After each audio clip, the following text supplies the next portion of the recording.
Hey guys, welcome to episode 3 of Battle Bros. I'm here with Savage as always. I'm Toxic. Uh, a pretty good show today. We're going to be talking about what we think the next big thing in 40k is going to be. We're going to be talking about flyers, and we are going to be doing some hints and tips for green stuff.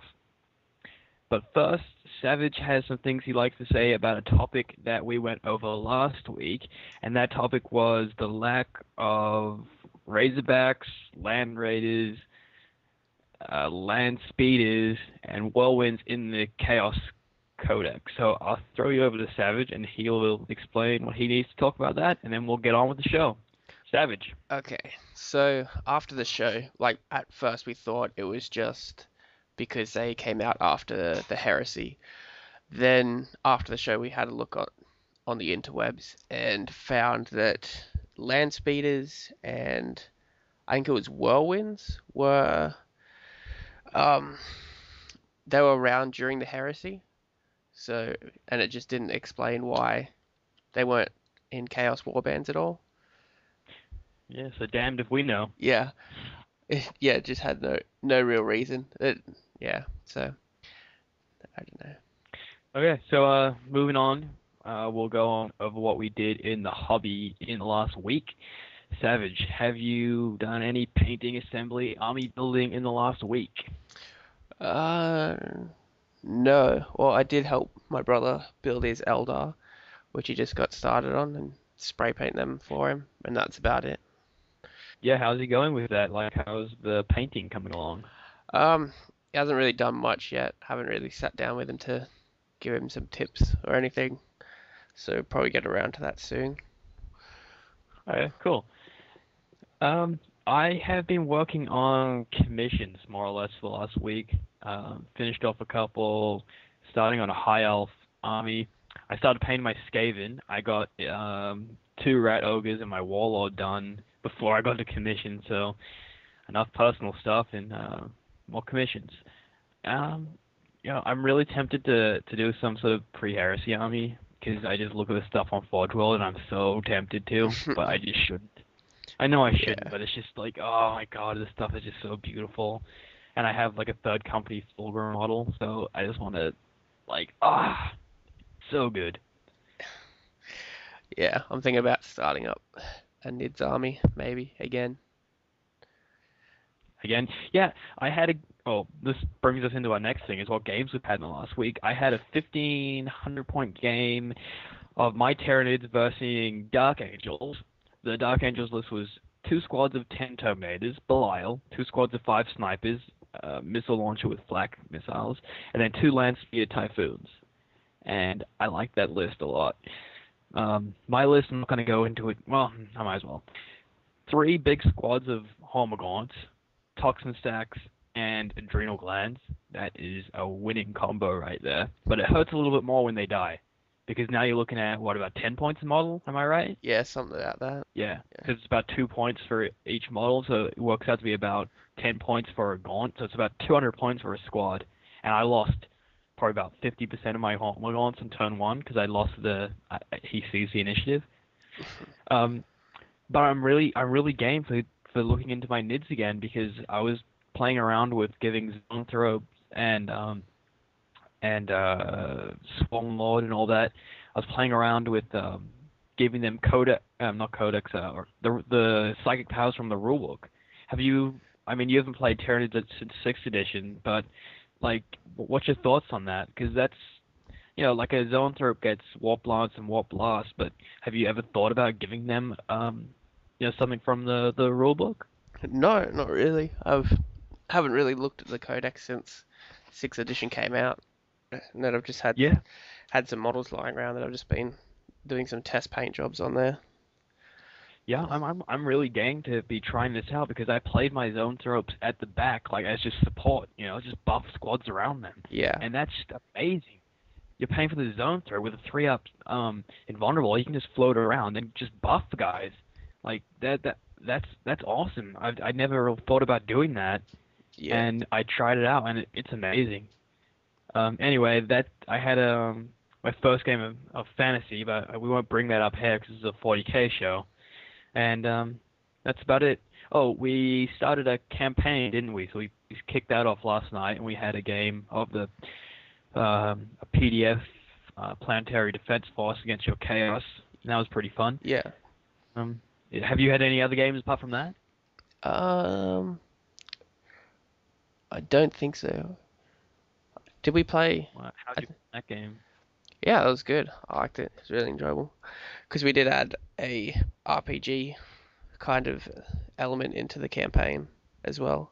Yeah, I was the game master, and so it was just an NPC force that Savage was fighting.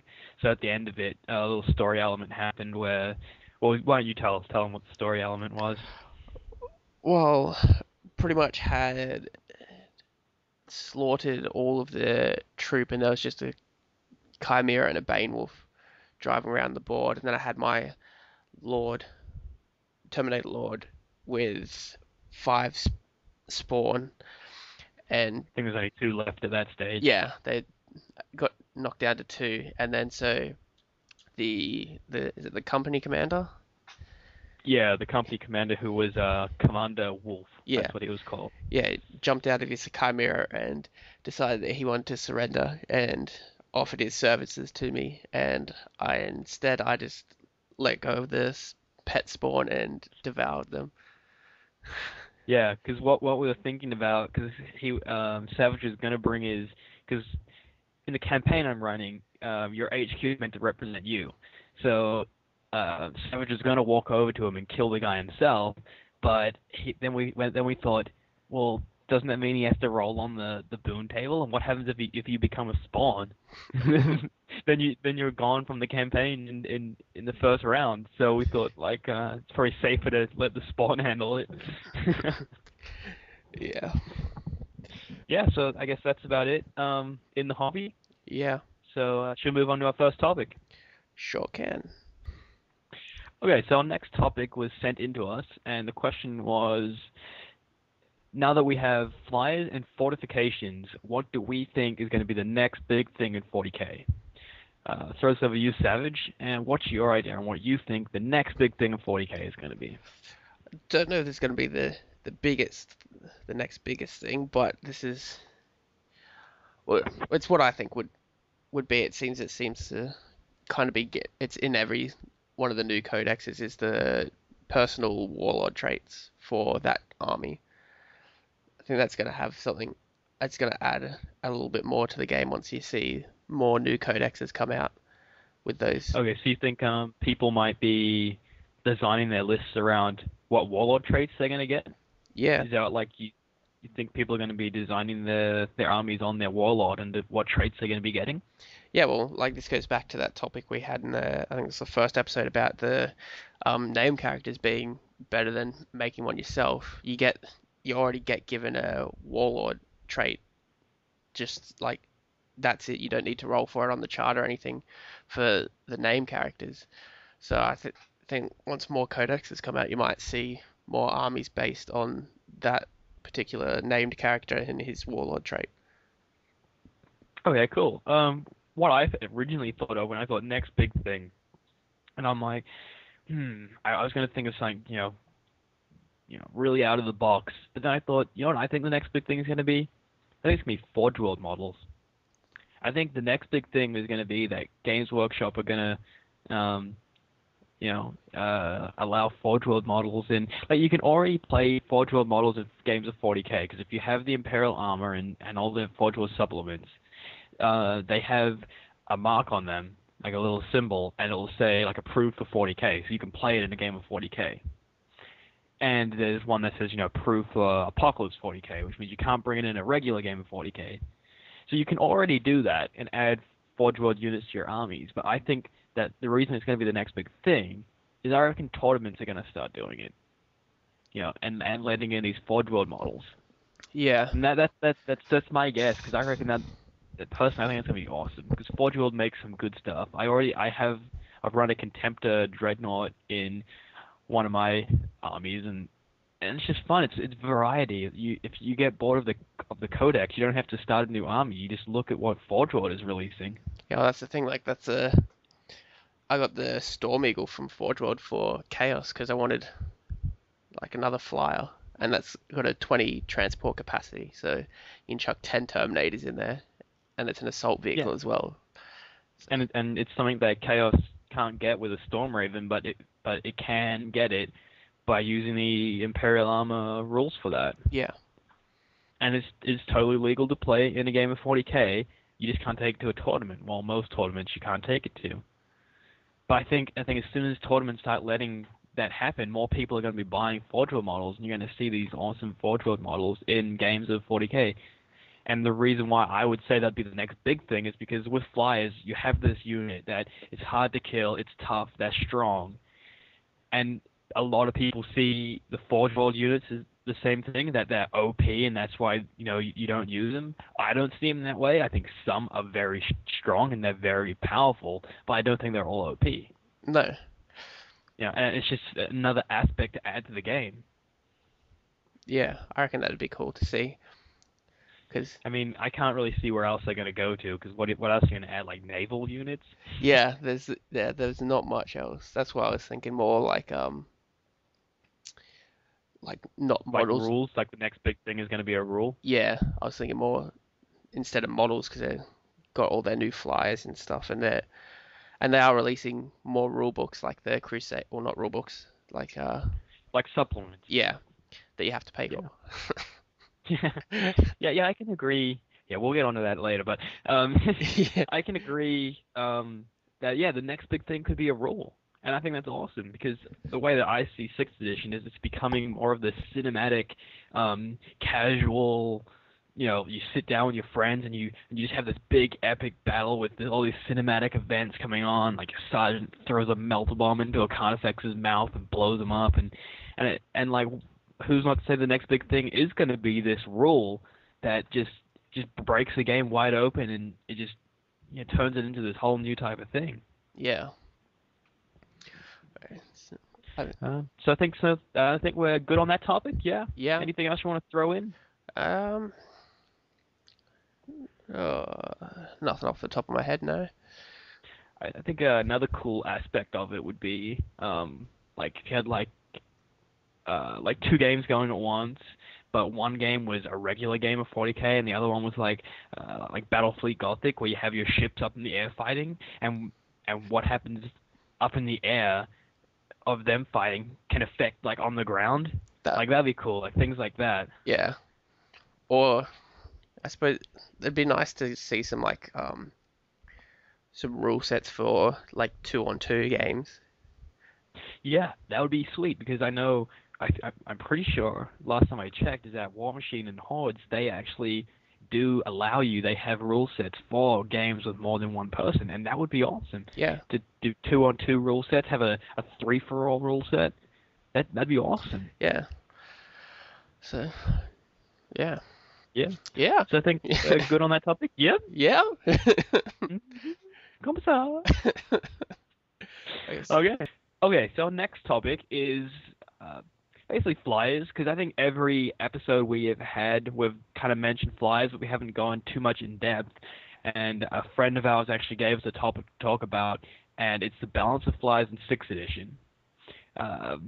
The talk of the new book that just came out for them.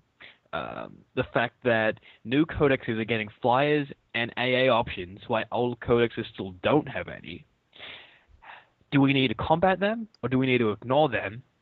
How effectively can we combat them? How useful or broken are they?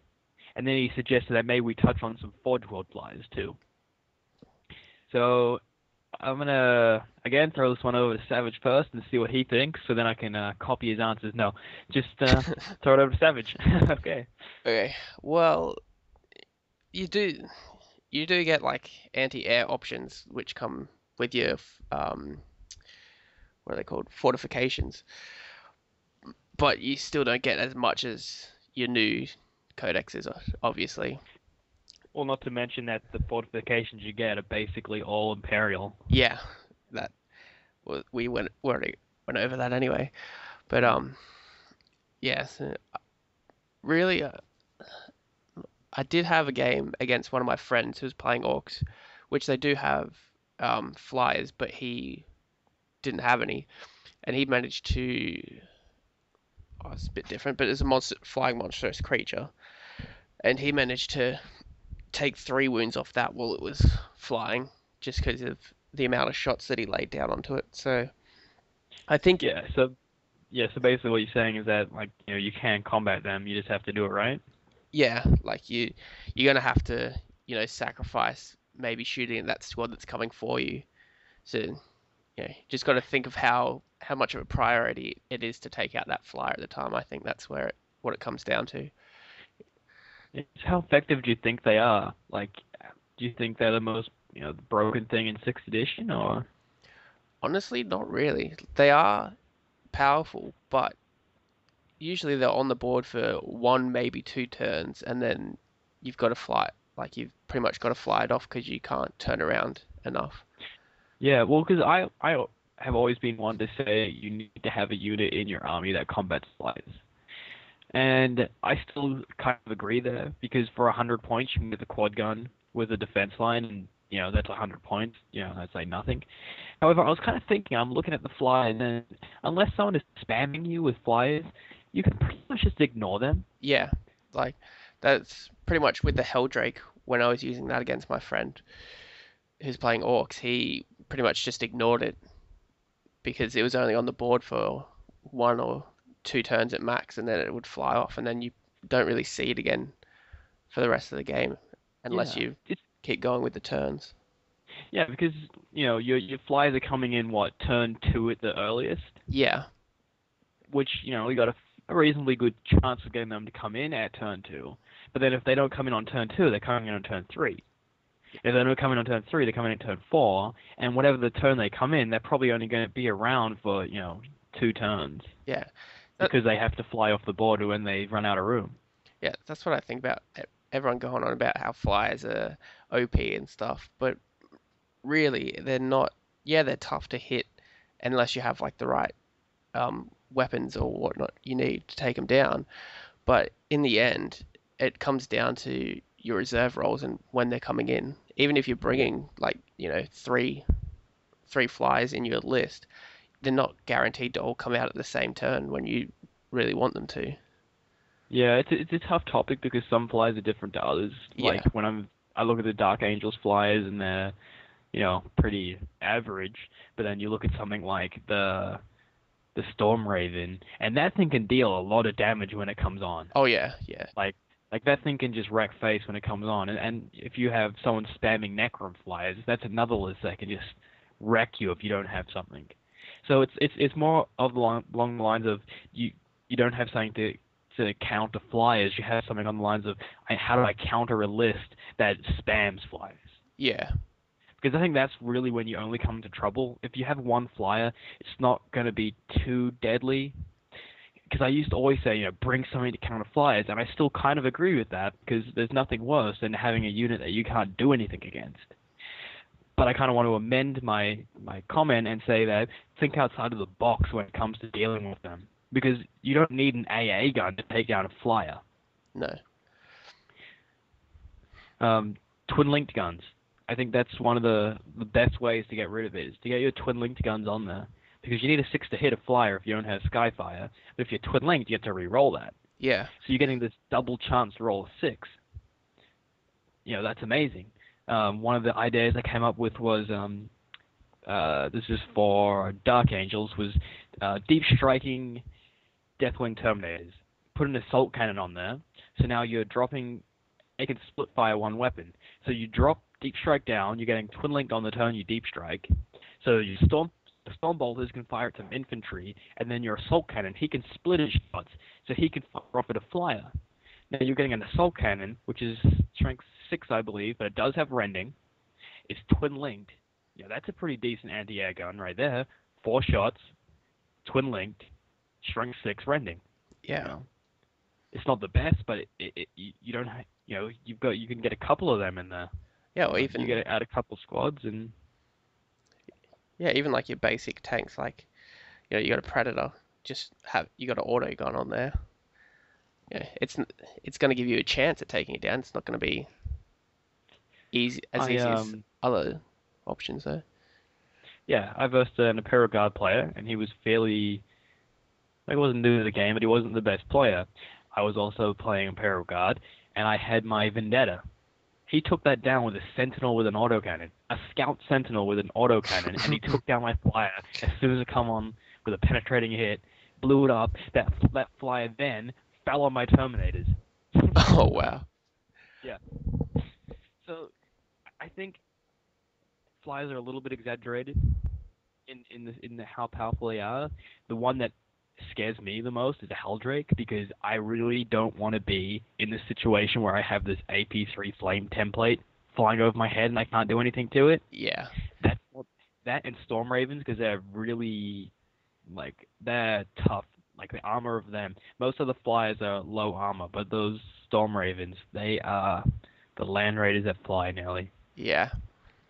Although going back to Imperial Guard, the list that I used to play years ago with the Imperial Guard with the Valkyries, did I take? Or Vendettas. I had like 5 Vendettas. Yeah, you had Valkyries and Vendettas, a Yeah. mixture of them. Yeah. That would be nasty because you can get 9 in a normal list. Yeah, you can get 9. Well, yeah, you can get 9. That would be a pretty mean list. I don't know if it's as viable anymore with the change of how much you can keep in reserves, but I mean, obviously with flyers you have to keep them in reserve. But Yeah. yeah, I mean, anything that spams is going to be nasty. It doesn't matter if it's a flyer or anything. That any spam list is going to be hard to deal with if you don't have that right counter to it. Yeah. Um, what I'm gonna Forge World flyers. How do they? I haven't used Forge World flyers. You have one. How do they add up compared to the Codex flyers? Um, the guns, well, they pretty much do the same thing. It's what weapons you can get, and the Storm Eagle is pretty much just a beefy Is Storm it Raven. OP? I wouldn't say it's OP.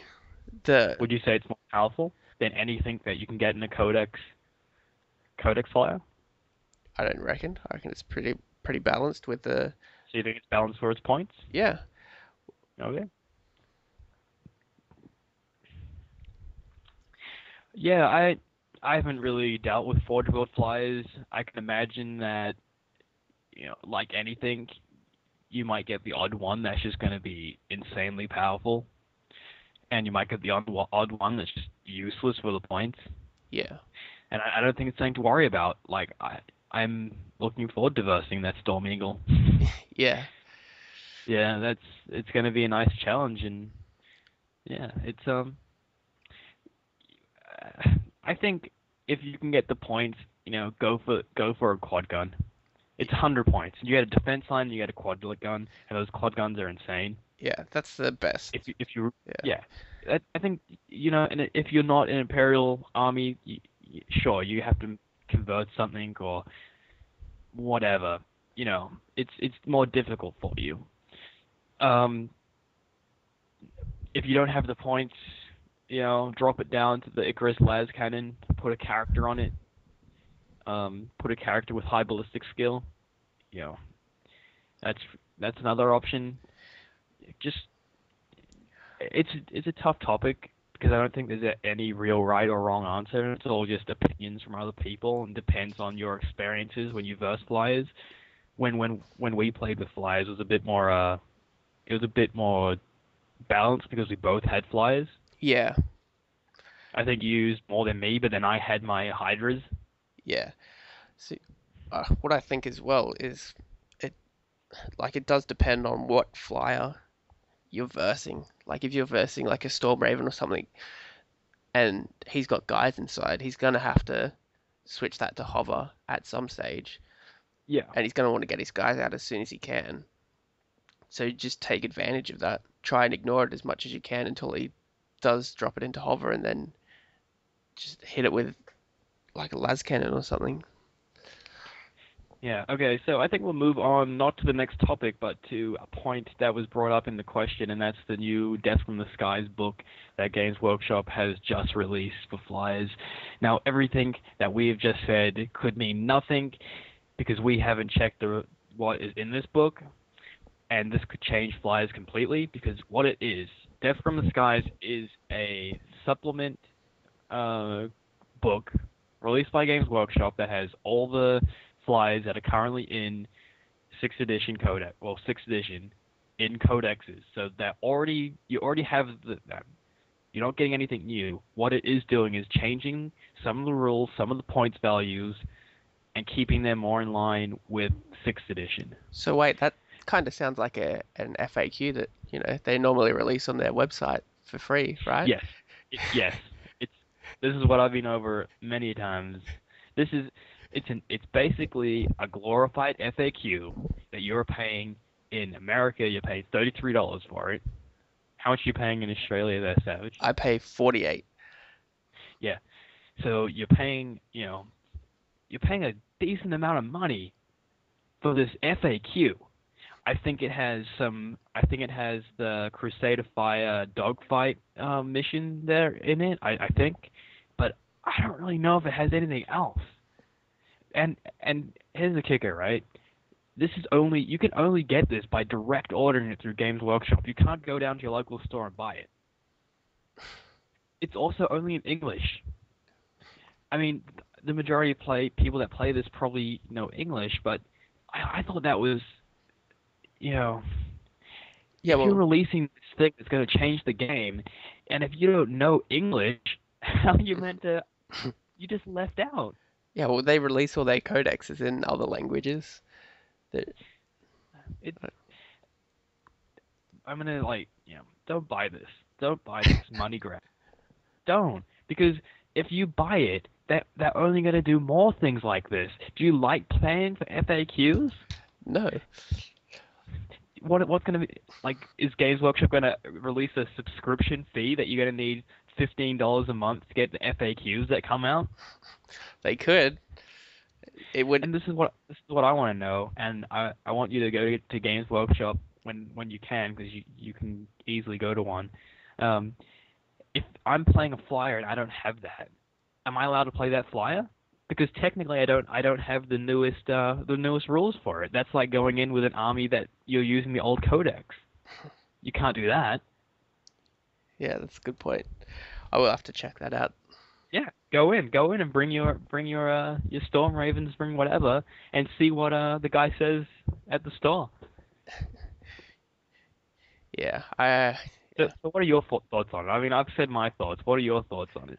I think it's pretty disgusting. It's a money grab. Like, there's no other word for it. They're just taking something that they normally give away for free, sticking a hardcover around it, and putting it online for a I price. don't even know if it's a hardcover. I think it looks like it from the pictures, but yeah. Once again, Yeah, I'm gonna look this up now. Is it a hardcover? Anyway, keep talking while I look it up. yeah, because I haven't seen it, but I wouldn't mind taking a look in it, but I don't want to pay $48 just to take a look at something and then find out Oh that yeah, there's nothing new. that's another thing. You can't go into the store and look at the open copy. Yeah. You can't go and be like, oh, this is only an FAQ, I'm not going to buy it. You have to buy it first and then realize that you've made a mistake. Yeah. See, there might be other ways of looking at it that,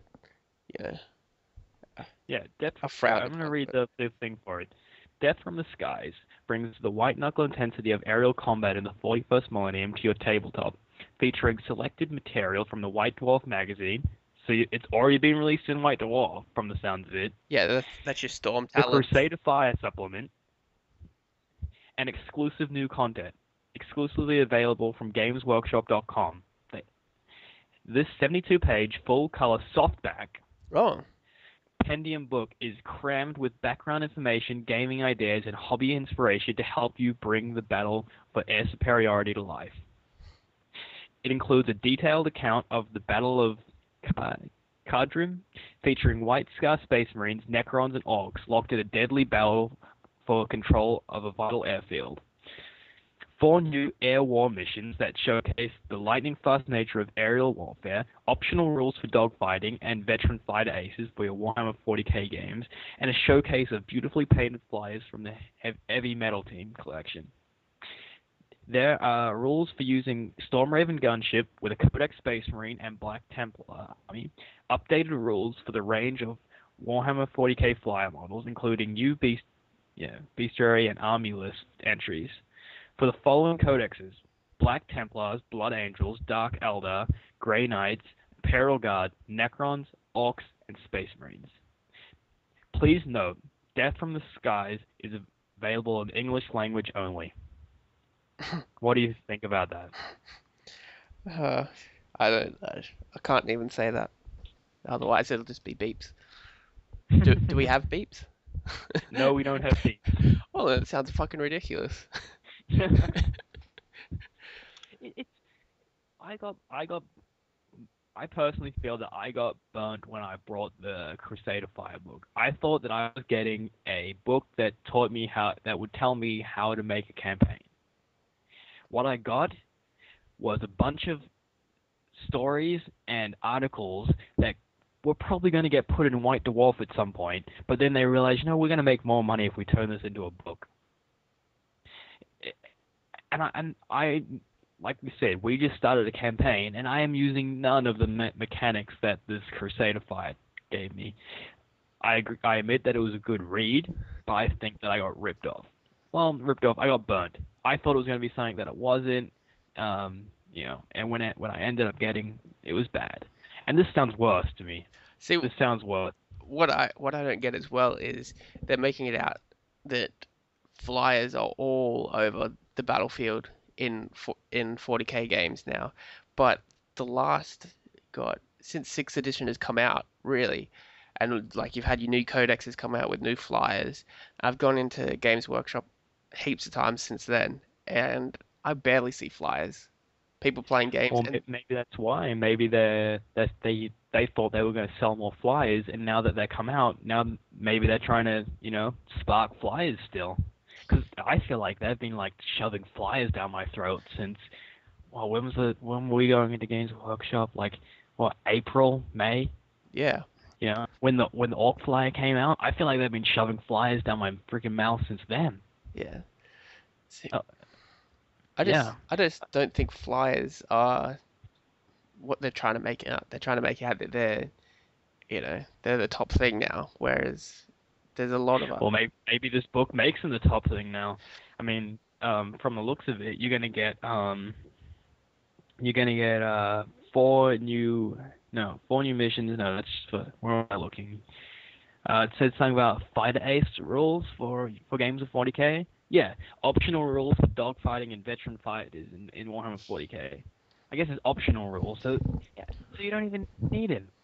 No, the only things that I can see are going to be a problem is that they mentioned Blood Angels and Grey Knights. So obviously they've changed something about the Stormraven, whether it be the points or what weapons you get. They've changed something for the Orc one. They've changed something for the Necron one. They've changed something from the Imperial Guard one. Yeah. So I can see them changing the points, maybe making them more expensive, maybe making them cheaper. See, if they wanted to really sell the flyers, they would make the points cheaper. But then that would just break the game completely. Yeah, make it an FAQ. Because and the way I see it, the reason why it's direct only is you're in the store, you're playing with your thing. Okay, so you're playing with your flyer. You're playing with your flyer, and the guy that's running the store comes up to you and says, there's new rules for this now. And then he points you to their little web terminal that they have there and says, go order it. Instead of what would usually happen would be, there's our web terminal, there's free FAQs on that, go to there, check the FAQ. Now it's go to that terminal and order your FAQ. See, I can still see people buying this, but I can see a lot of people ignoring it. I see a lot more people ignoring it than people buying it. Or I see people downloading it online instead, which is, I think, what we're both probably going to do. I have to do that. I'm either not going to play with flyers, or I'm going to download that. And, I mean, I want to move on from this topic because it's making me mad and we're just going around in circles of angry rant. But I want to kind of go on to something that was brought out with this, and this is their one-click collections. Oh yeah. Basically, it's Games Workshop's bundle deals, and when I say bundle deals, I mean bundles of not deals. It's what they do is they have these nice pictures of products that shows a group of models that you could usually buy singly, and it'll show it in like a bundle, and it'll have one price for it, and that bundle, you look at that and you're like, okay, cool, I'm getting a Storm Raven, I'm getting a Drop Pod, and I'm getting a Tactical Squad for $166. That sounds pretty good. All that for $166? Well, wait. Instead of doing that, just go to each of those individual products, add that to your cart, and guess what? It's $166. So they specifically don't call it a bundle and a one-click, collection. Yeah. It's a trap. It's a trap. Oh yeah. It's a trap to sucker people in. They see it and they think, "Ooh, that's a nice bundle. Buy." Yeah. Well, I did that with the when Chaos came out. You had like the Codex, and you got one of each of the new models, and it came to like $333. Like, damn, that sounds pretty good. And then you go through and you add it all up, and it's You exactly the actually same. brought one of the bundles. You actually brought the bundle No, when it came. no. Oh, you didn't? Okay. No, I saw the bundle and I thought that was a good Okay. idea, and then I added it all up, and it was the same thing. To me, back when War of the Ring came out, and I was pumped for this game. So I looked at their bundles and I'm like, oh, that's so awesome! I get this, this, and this, you know, for that price. So I pre-ordered the book and I was like, I'm gonna get that bundle. So as I'm walking to the train to make my way home, I'm counting it up in my head and I'm like, and it just dawned on me, wow, I am so stupid. I'm the biggest idiot. And I didn't play War of the Ring. I didn't get the rule book because I was just so mad. See, that's the thing. It's they just put it on their website. They put it on the front page, and you click on it. You go, wow, that's good. I'll get that. And then it doesn't occur to you until after you've bought it that the it's all the same price. Like it wouldn't. I don't think they would even come in like a big box set like your Battle Force or whatnot. It'd just come in your separate Yeah, model boxes. all it is that they just make it easier for you to buy more things, and you just click it once. And They make it easier for you to spend money. it's just the trap. It's just, I mean, I guess they're not doing anything illegal, but to me, it just seems like a bad business practice. You're making your customers, you're just trying to suck them in. Like you're telling them they're stupid. Well, a lot of It, people are. a lot of people are. I mean, but it just hurts my head, and it hurts me because I love Warhammer. I love Warhammer 40K. I like Games Workshop. I like the products, but when they do things like this, it just makes me regret so many purchases I've made in the past. You see what you've done, Games Workshop? You've hurt Toxic here. He's hurting on the inside from you guys. Well, what about you? What are your thoughts on this when you see stuff like this? I just don't look at it. Yeah, I just ignore it.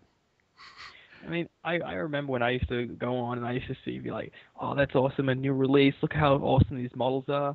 And I can't remember the last time I felt, anything good about Games Workshop. Yeah. Maybe when 6th edition came out, and I enjoyed that.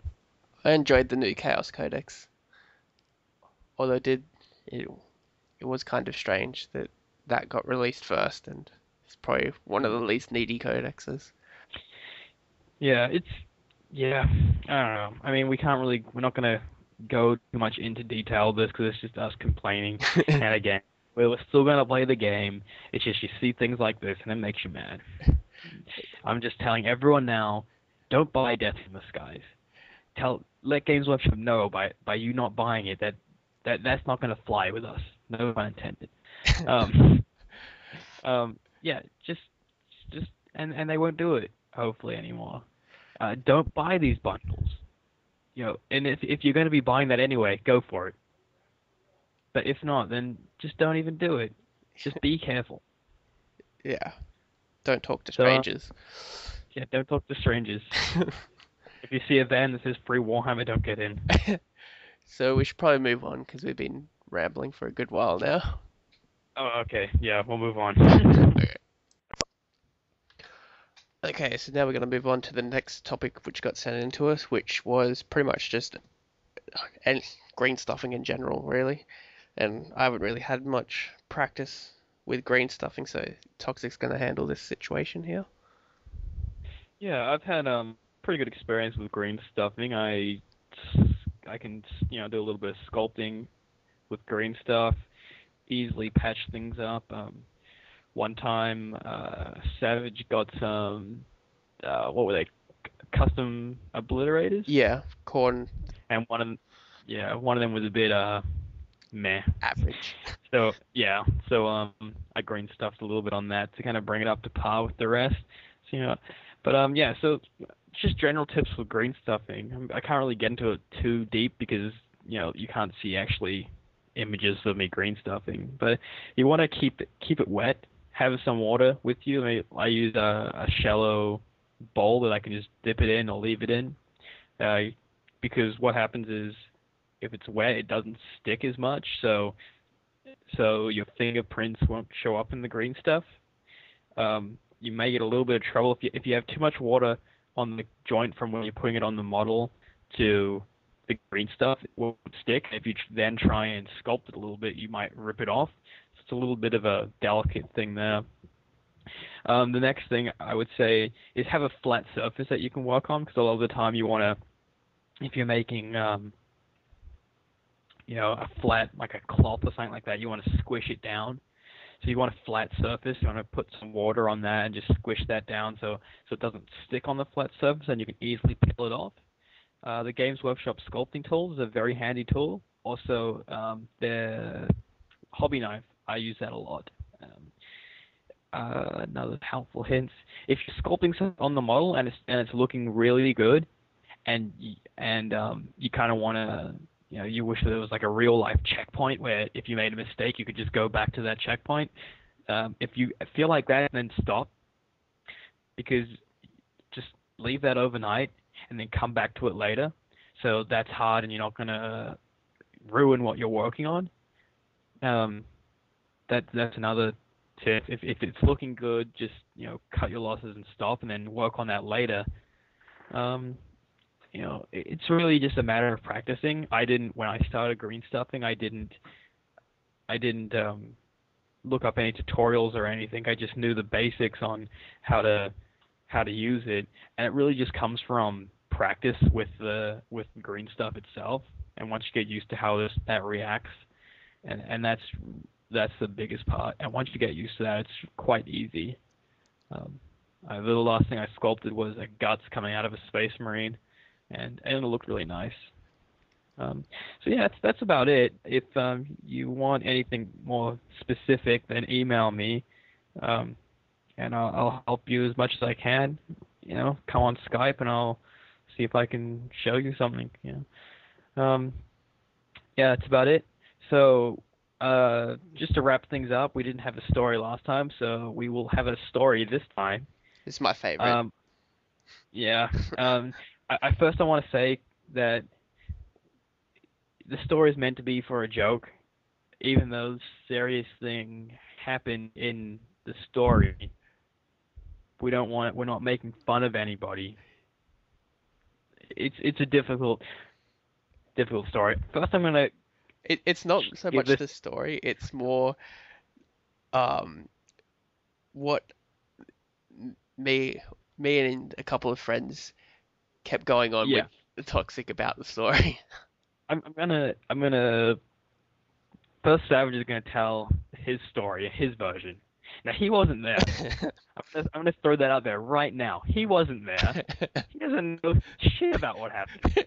It was so he'll tell his version of the story that he got to it, and then I'll clarify it up and do some damage control afterwards.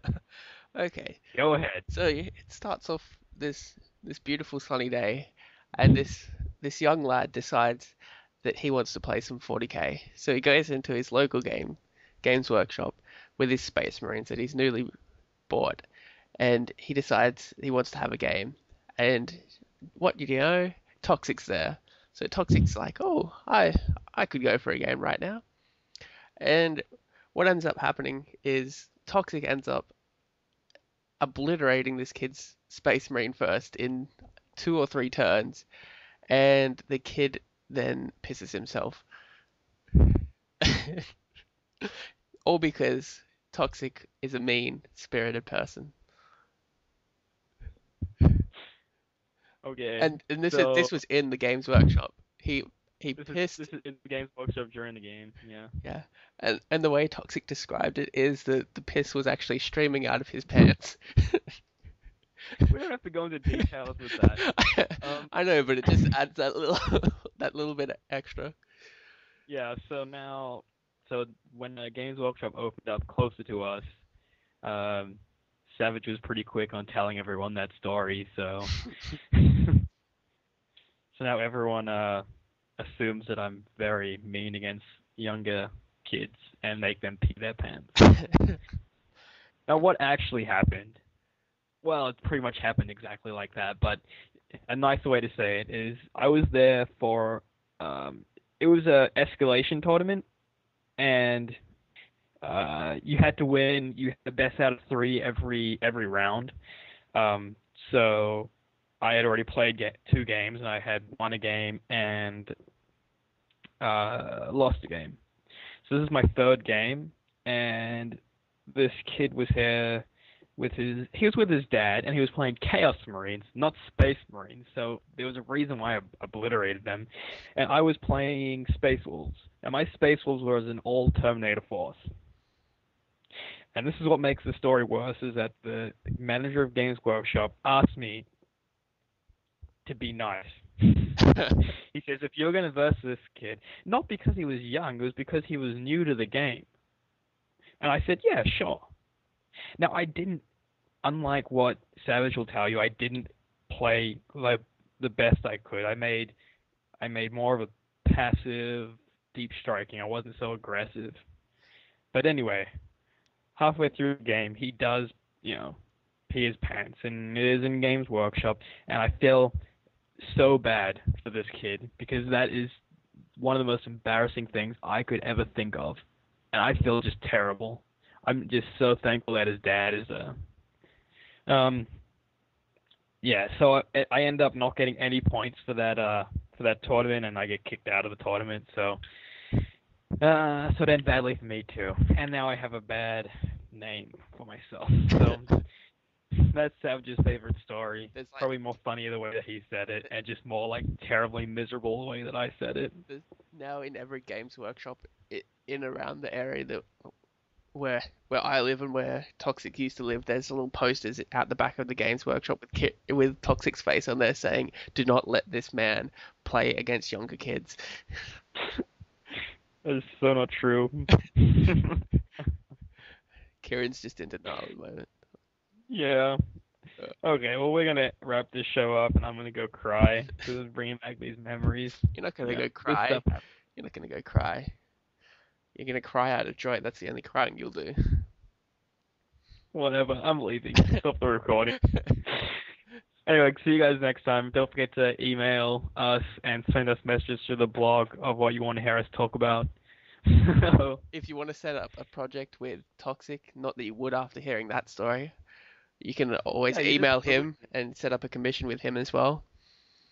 You can check out his pictures on the blog, and he's got a Facebook page called Toxic Painting that he's just started. So he's got all his photos on there of his commissions that he's worked on. Yeah, I'm so out of it right now. I just want to go. Alrighty, we'll see you next week then. Yeah, see you guys.